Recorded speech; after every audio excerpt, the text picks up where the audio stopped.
खबरों के सिलसिले को आगे बढ़ाते हुए खबर शामिल करते हैं रहीम यार खान से। हमारे नुमाइंदा शमशाद बेग की रिपोर्ट के मुताबिक मुहर्रम उल हराम के मुकद्दस अयाम में अहले बैत से मोहब्बत और अकीदत के इजहार के लिए मिर्जा बिलाल बेग, निजाम वसीम, आहद फाहद शाहजेब, हमाद साई, बाबर अली, सबहार अली, मोहम्मद अरशद, मोहम्मद अमजद वेलिस पुल के पास खसूसी इंतजामात किए गए हैं।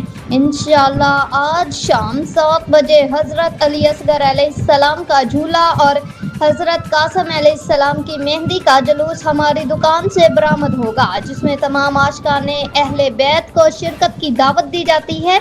इसी तरह मुहर्रम उल हराम के अयाम में न्याज़ो सबील का खसूसी एहतमाम भी किया गया है।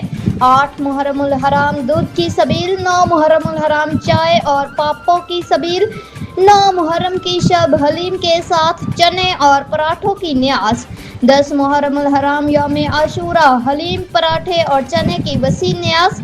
तमाम अज़ादारान और अहले इलाका से गुजारिश है कि इन बाबरकत महाफल और सबीलों में शिरकत फरमा कर सवाब दरैन हासिल करें और शोहदाए करबला को खराज अकीदत पेश करें। या हुसैन, अल्लाह ताला इस नेक कावश को अपनी बारगाह में कबूल फरमाए और हमें सीरत इमाम हुसैन अलैहिस्सलाम पर अमल करने की तौफीक अता फरमाए। आमीन।